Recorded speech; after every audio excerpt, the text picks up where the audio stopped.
ventilator procurement, which the Labour control said was a benchmark for procurement. Mr. Speaker, let's be clear what these texts show. The Prime Minister was lobbied by a wealthy businessman and a close friend for a change in the tax rules. Tax rules. The Prime Minister responded, "I'll fix it." Then, after a discussion with the Chancellor, who everybody seems to be lobbying these days, the Prime Minister texted his friend to say, "It's fixed." How many other people with the Prime Minister's personal number has he given preferential treatment to? Prime Minister. Mr. Speaker, I recall the right honourable gentleman at the time saying that we should do everything that we could to get more ventilators, and indeed he congratulated the rollout of the ventilator. He said that well done to everybody involved for the ventilator challenge. And I just remind the House what we were facing in March last year, Mr. Speaker, which was that we had a new virus which was capable of killing people in ways that we didn't understand. The only way to help them in extremis was to intubate them and put them on ventilation. We had 9,000 ventilators in this country, Mr. Speaker. We secured 22,000 as a result of that ventilator challenge. I think it was entirely the right thing to do, to work with all potential makers of ventilators at that time, Mr. Speaker. And by the way, so does the former leader of the Labour Party, a man to whom I think he should listen, Tony Blair. Keir Starmer. Mr. Speaker, I'm surprised the Prime Minister brings up former leaders, since it's his former leader, his friend, I think, Dave, who's at the heart of much of this. And I acknowledge thousands of businesses stepped up during the pandemic. That was a good thing, and we celebrate that. The difference is they didn't all have the chance to text the Prime Minister, ask him to fix the tax situation in exchange for doing that. That's the difference. At the heart of this scandal are people's jobs and wasted taxpayers' money. Take, for example, the thousands of jobs at Liberty Steel that are on the line, in Hartlepool, in Rotherham and elsewhere, following the collapse of Greensill Capital. The Prime Minister hasn't fixed that. In fact, he's done nothing to help steelworkers. Is it now, quite literally, one rule for those that have got the Prime Minister's phone number, another for everybody else? Prime Minister. Mr. Speaker, he calls it a scandal. He voted for the changes that we brought in. He called our ventilator challenge an outstanding success, and I think he was completely right.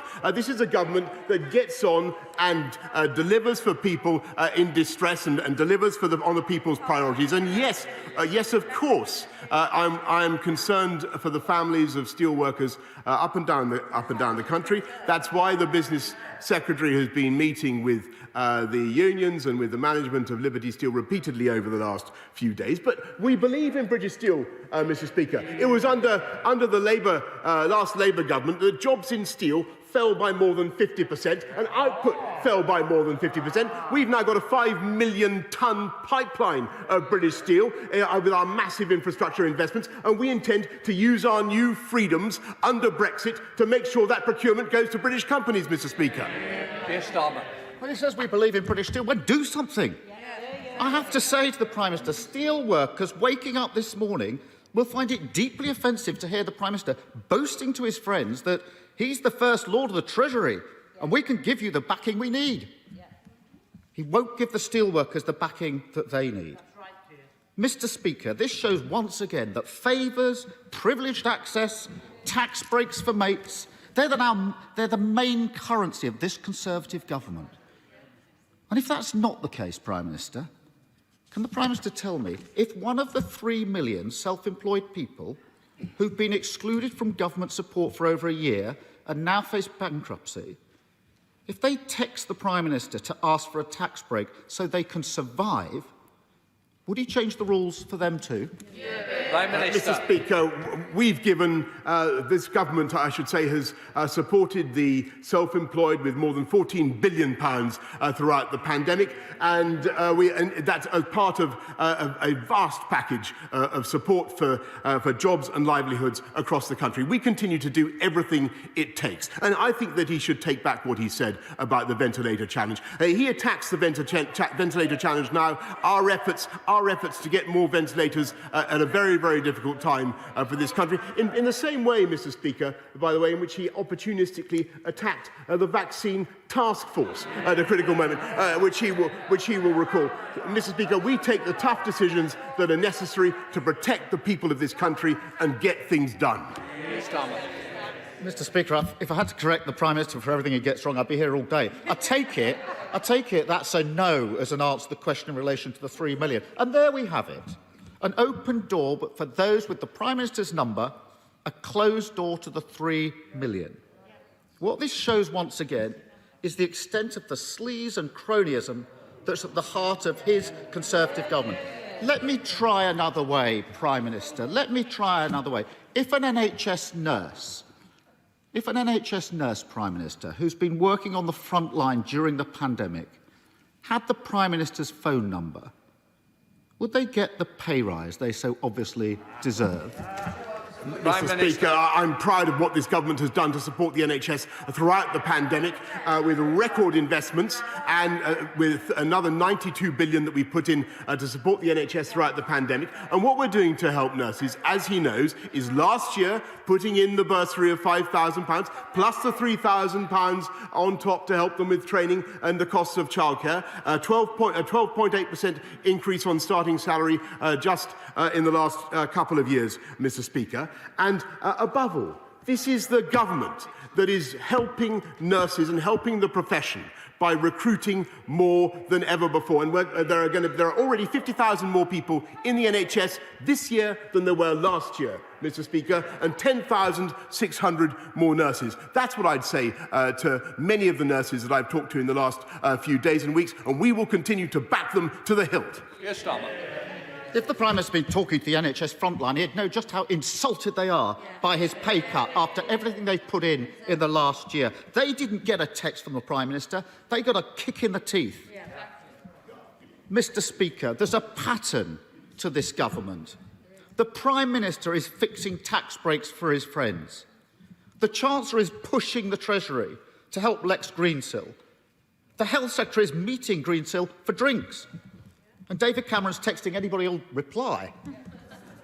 Every day, there are new allegations about this Conservative government. Dodgy PPE deals, tax breaks for their mates.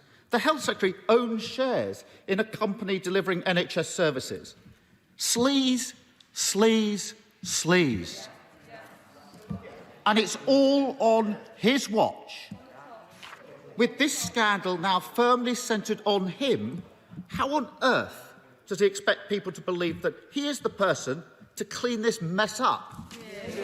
I'll tell you why. Because I'll tell you why this government is doing the right thing at the right time. Because the difference between us and the Labour Party is I'm afraid, staringly obvious. And we get on with taking the tough decisions to protect the people of this country and to take our country forward, uniting and leveling up. We take the tough decisions to procure thousands, tens of thousands of ventilators in record time, which apparently he now opposes. We put forward tougher sentences for rapists and violent criminals, Mr. Speaker, which he then opposes on a 3-line whip, Mr. Speaker. And we take tough decisions to stick up for the fans, of our national game. Captain Hindsight snipes continually from the sidelines. This government gets on with delivering on the people's priorities, Mr. Speaker.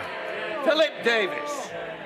Thank you, Mr. Speaker. Back in 2019, the government gave the Labour Council in Bradford hundreds of thousands of pounds to carry out a feasibility study for Shipley Eastern Bypass. It was due to report in the autumn of 2019. They put it back to April 2020, and yet a year on from that, there is still no sign of it. Please will the Prime Minister intervene to ensure this vital infrastructure project is delivered?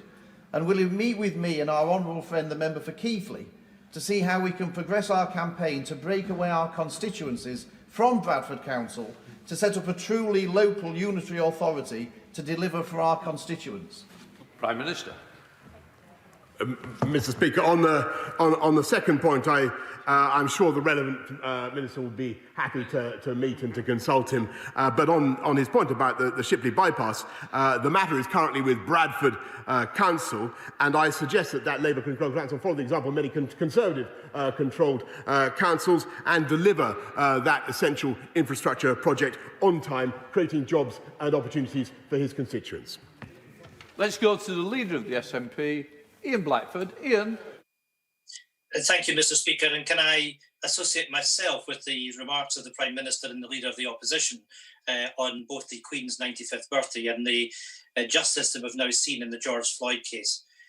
Mr. Speaker, this morning's revelations surrounding the Prime Minister's interference in COVID contracts are incredibly serious.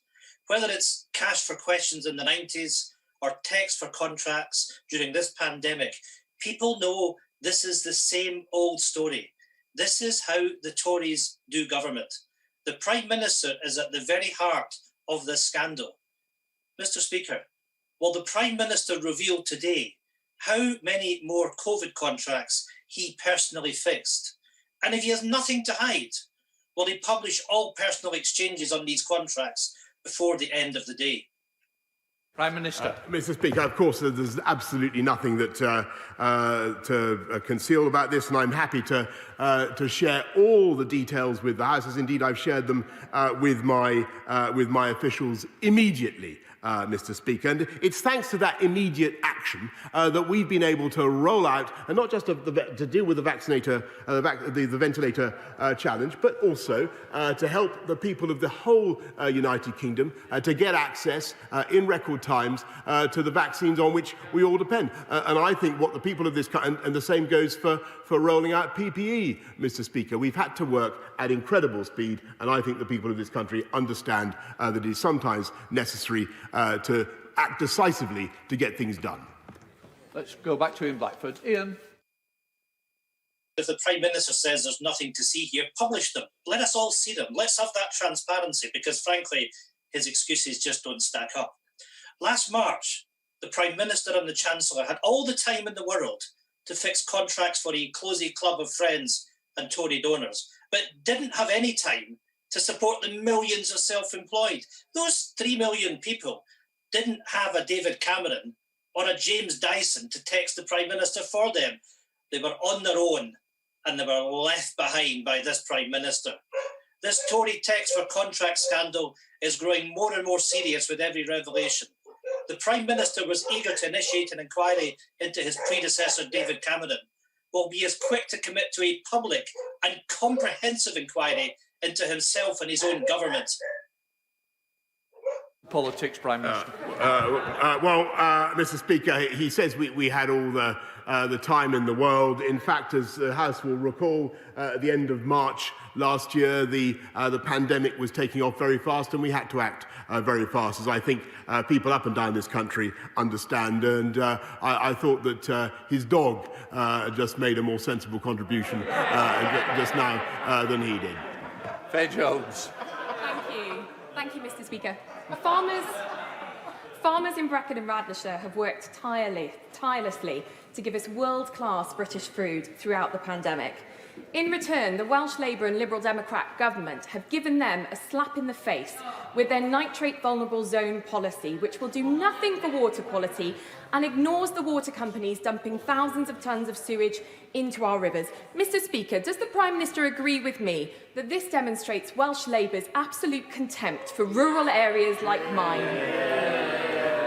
Yes, she is entirely right, Mr. Speaker, because agriculture is, of course, devolved in Wales, and if people want to send a clear signal and they want change in the way farmers are treated in Wales, and I hope they will vote Conservative in the Welsh Assembly elections in just 2 weeks' time and vote for a party that actually champions agriculture and believes in it. Let's go to Sir Geoffrey Donaldson. Sir Geoffrey. Prime Minister, I was proud to put on the uniform of the Crown and to serve with tens of thousands of men and women from our armed forces and our police in protecting the entire community in Northern Ireland from the ravages of terrorism during our troubled past. The Prime Minister gave a commitment in his election manifesto to introduce legislation to protect those men and women from vexatious prosecutions.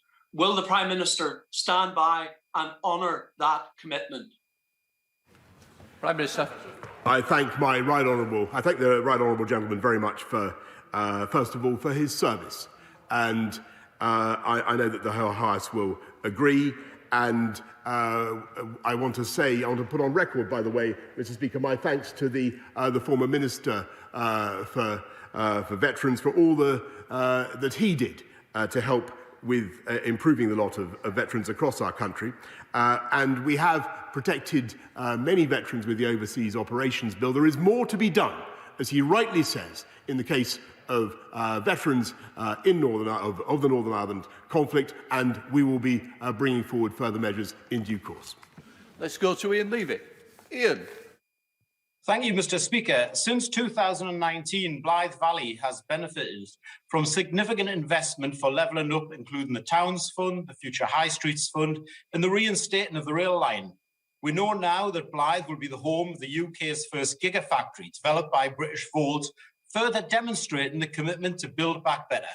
Can I congratulate my friend on his drive and commitment to help in areas which have been neglected for so long, and ask him to assure the House that he will do all that he can to help those areas realise their full potential. And I would like to offer my right honourable friend an open invitation to visit this fabulous constituency of Blythe Valley, where I'm sure he will receive a very warm welcome.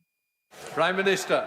I thank my honourable friend very much, and it was only lately that he and I stood on the seafront of Blythe, and we looked out at some of the incredible wind farms and just the harbingers, the prelude of the huge Dogger Bank wind farms that are going to be built in the North Sea. I'm delighted that a gigafactory for batteries is being established in Blythe Valley, and thanks to his help and his leadership, we are seeing Blythe Valley and many other parts of the North East at the forefront of the green industrial revolution, delivering high-wage and high-skilled jobs across our country.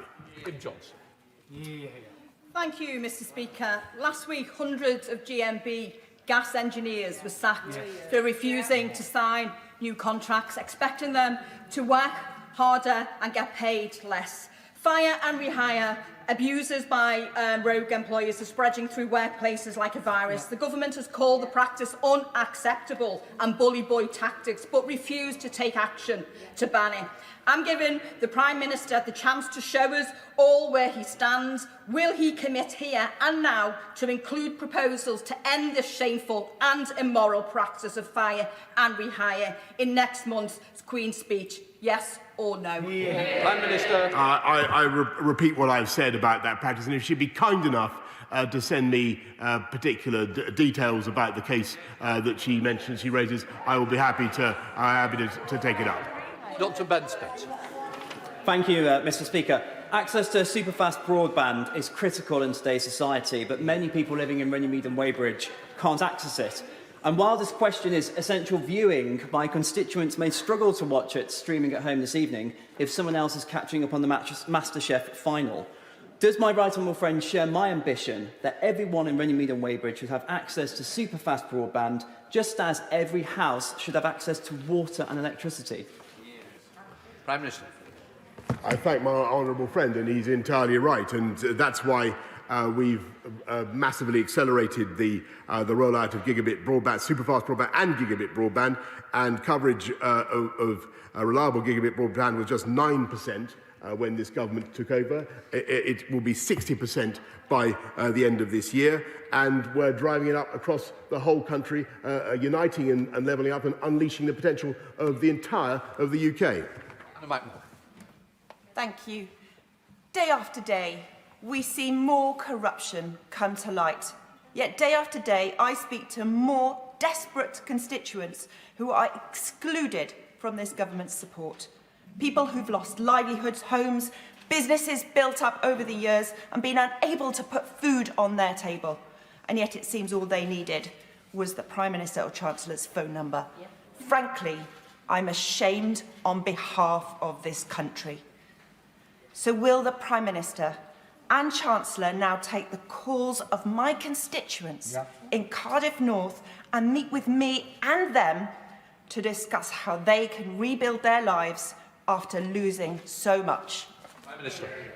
Mr. Speaker, I'm proud of the rollout of the ventilators, 30,000 that we delivered from scratch. I'm proud of it. I'm proud of the decisions that we took. I'm proud of what we did, criticised by the Labour Party, to roll out vaccines at record speed. I'm proud of what we did to support the people of this country throughout the pandemic with an overall package of £407 billion to support the people of this country. And this country will bounce back all the better and all the stronger because of the strong economy that we ensured that this country had going into the crisis, which would have been impossible, Mr. Speaker, under a Labour government. And that is what she should tell her constituents. Andrew Rosner.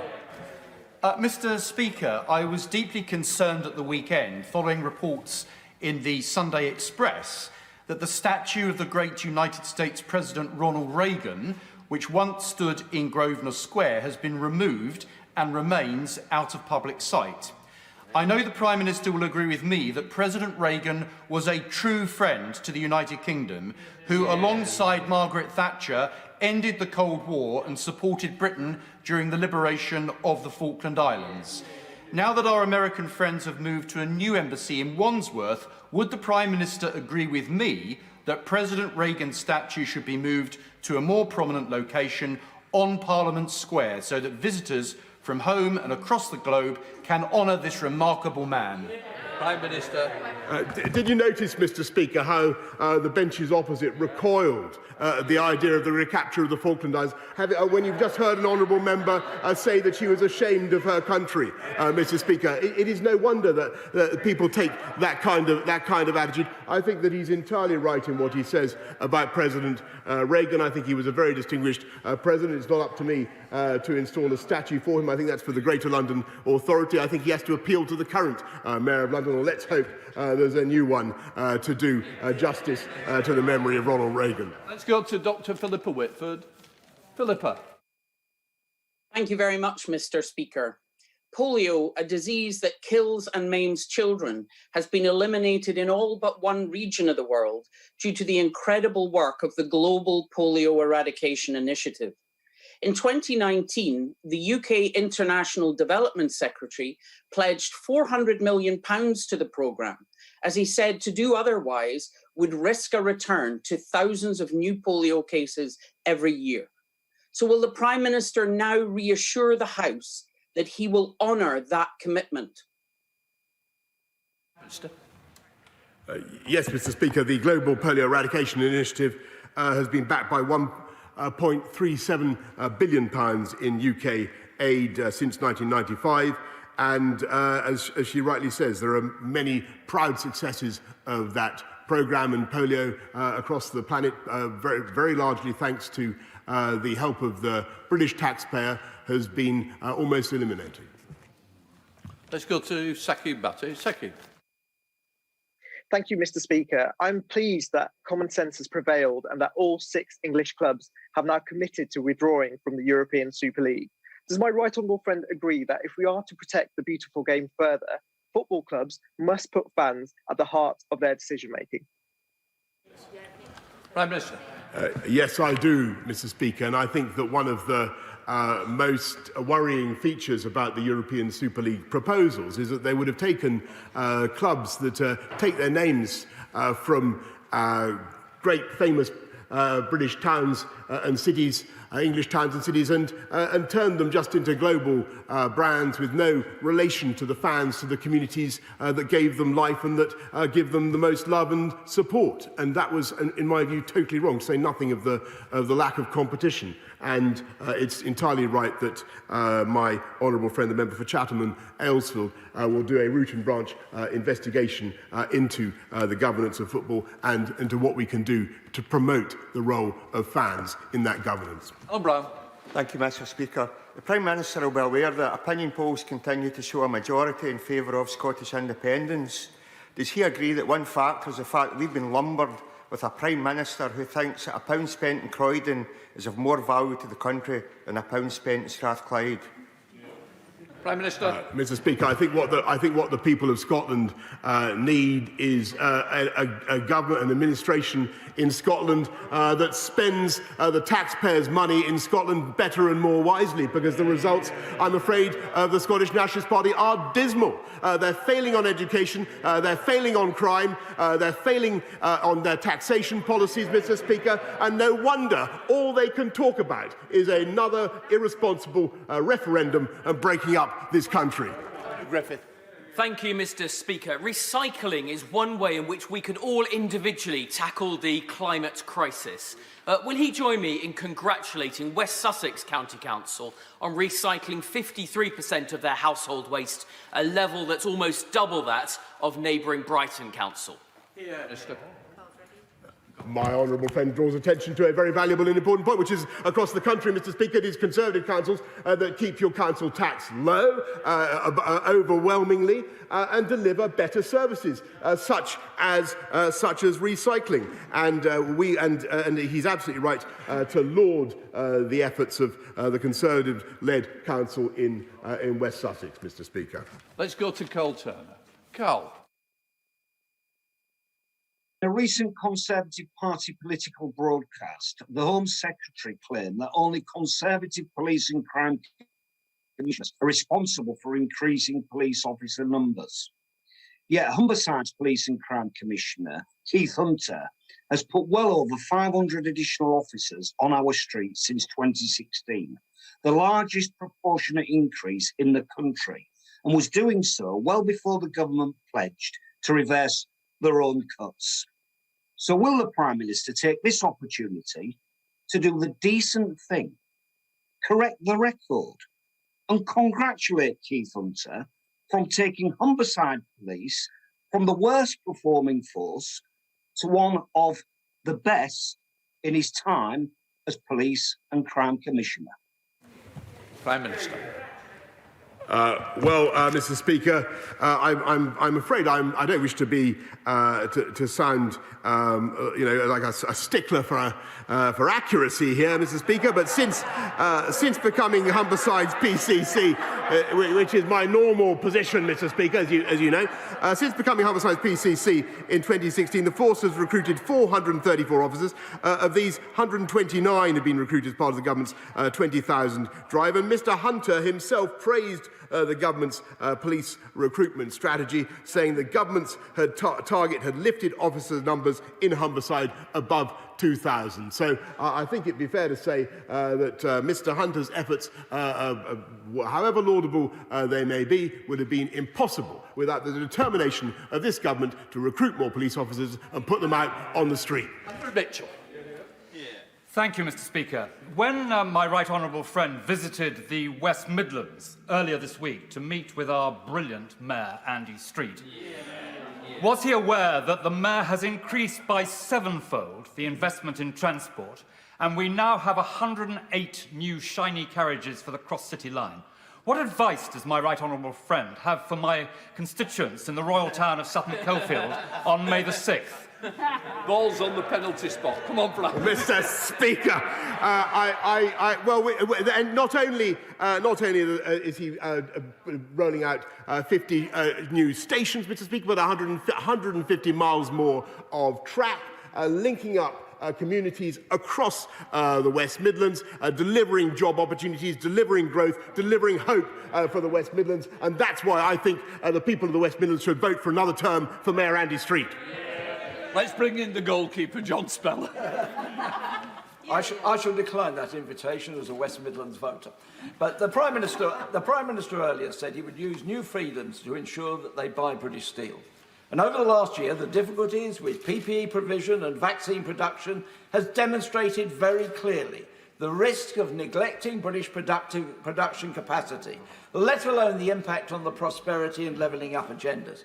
So, Prime Minister, will you now instruct government ministers, civil servants and other public bodies that when purchasing goods and services, they must buy British first? Prime Prime Minister. Yes, of course, Mr. Speaker, and look at what we're achieving. Because since the PPE crisis began, since the pandemic began, we've turned things round. We've procured 32 billion items of PPE, and 85% of it can now be made in this country, which was completely impossible before the pandemic began. Look at what's happening on vaccines, where we've got the Valneva factory in Scotland, we've got Novavax in Teesside, which is going to be absolutely indispensable for our future success. And those investments will not only help us to protect our country against pandemics for the future, they will help us to drive jobs and prosperity for the long term across the whole of the UK. Order. I would like to update the House on some news from the House of Lords. I'm informed that Lord McFall of Elcreath, has been successfully elected to the position of Lord Speaker. I have known John McFall since I was elected the MP for Chorley in 1997, and you couldn't find a nicer, kinder and more welcoming politician. Not only... the Speaker paying tribute to John McFall, the former financial expert on the Labour benches, who's been chosen to take over from Norman Fowler as the Speaker in the Lords. Prime Minister began question time by welcoming the verdicts of guilty on Derek Chauvin for the death of George Floyd, and also commending the decision of the collapse, basically, which led to the collapse of the European Super League.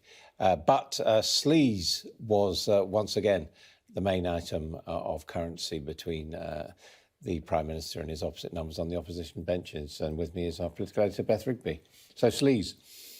Yes, Adam, this is what Keir Starmer went on today was this story that emerged in the BBC this morning about Sir James Dyson. You'll know him as the man who makes all of our hoovers. He was asked to help with the ventilator project. You remember last year when there was that huge shortage. He'd written to the Treasury seeking assurances that if his staff came here to pay to help with the ventilator project, they wouldn't have to pay more tax. He didn't get an answer. He texted the Prime Minister directly. The Prime Minister said he would fix it. So that's the nub of the actual detail of the story. Now, actually, they didn't end up. They didn't end up. You're right. They didn't end up supplying the ventilators. Sir Keir Starmer today has gone in on this, saying that this is another example of Tory sleaze, that it shows that if you've got the PM's phone number, that you can get direct access to him, that it's an open door for billionaires, it's a closed shop for nurses wanting pay rises. And the Prime Minister, in response, has said he makes absolutely no apology for doing everything he could to secure ventilators for people of this country and to save lives. So on the actual substance of the detail of what went on, the Prime Minister hit him back quite ferociously, actually, and seemed quite irritated by it in the chamber. But Sir Keir Starmer's obviously alighted on the fact that sleaze and Tory sleaze is something politically that he wants to push. Should we have a listen to one of the exchanges? There's a pattern to this government. The Prime Minister is fixing tax breaks for his friends. The Chancellor is pushing the Treasury to help Lex Greensill. The Health Secretary is meeting Greensill for drinks. And David Cameron's texting anybody who'll reply.